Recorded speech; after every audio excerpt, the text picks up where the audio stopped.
یہ ایک فرضی کہانی ہے لیکن حقیقت کے مترادف ہے کہ شاید ہم بھی مرنے کے بعد یہی حسرت کریں گے۔ اگر ان لوگوں کی جگہ ہم خود کو تصور کریں تو ہماری زندگی بدل سکتی ہے۔ بات کچھ یوں ہے، ہمیں مرے ہوئے 3-4 منٹ ہی ہو چکے تھے، لیکن ہمیں یقین نہیں آ رہا تھا کہ ہم بھی کبھی مر سکتے ہیں۔ میرے ساتھ والی قبر میں ایک سمارٹ، خوبصورت مردہ تھا۔ میں نے اس سے پوچھا، تم نے کبھی سگریٹ پی؟ اس نے انکار میں سر ہلا دیا۔ کبھی شراب، چرس، گانجا؟ اس کا سر انکار میں ہلتا رہا۔ کبھی رش ڈرائیونگ کی، پانی میں اندھی چھلانگ لگائی؟ تم سڑک پر پیدل چلتے رہے ہو یا تم لوگوں سے الجھ پڑتے ہو؟ اس نے انکار میں سر ہلایا اور دکھی آواز میں بولا، میں نے زندگی میں کبھی کوئی غلط کام نہیں کیا۔ میں نے پوچھا، تمہاری عمر کتنی تھی؟ اس نے جواب دیا، صرف 32 سال۔ پھر تم کیسے مر گئے؟ اس نے کہا کہ میں بھی اس بات پر حیران ہوں، میں کیسے مر سکتا ہوں؟ اس نے چیخ کر جواب دیا، میں اپنے لاؤنج میں ٹی وی دیکھ رہا تھا، مجھے اچانک سینے میں درد محسوس ہوا۔ میں نے چائے کا کپ میز پر رکھا، دوہرا ہوا اور اس کے بعد سیدھا نہیں ہو سکا، میں مر گیا۔ میں نے پوچھا، تمہاری اس وقت سب سے بڑی خواہش کیا ہے؟ اس نے میری طرف دیکھا اور بولا، 3 منٹ کی زندگی۔ میں صرف 3 منٹ کے لیے واپس جانا چاہتا ہوں۔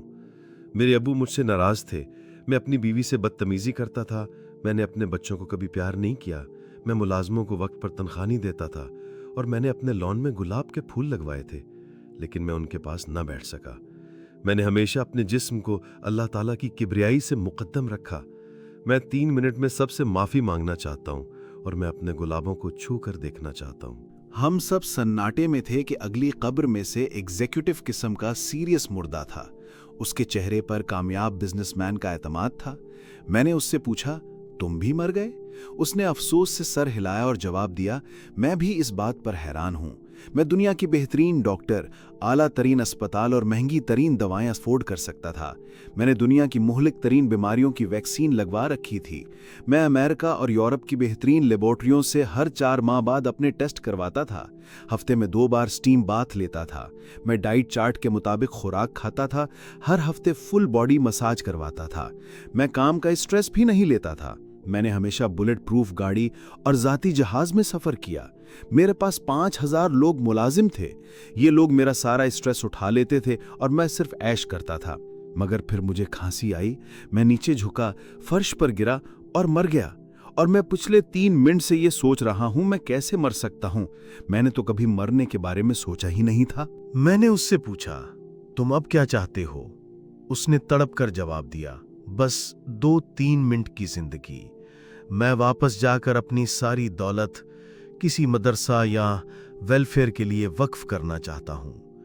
میں اس سے بڑا اسلامک ادارہ یا فری میڈیکل کالج، ملک کا سب سے بڑا تھیلیسیمیا اسپتال یا پھر ملک کی سب سے بڑی سائنس یونیورسٹی بنانے کا حکم دوں گا اور پھر واپس آ جاؤں گا۔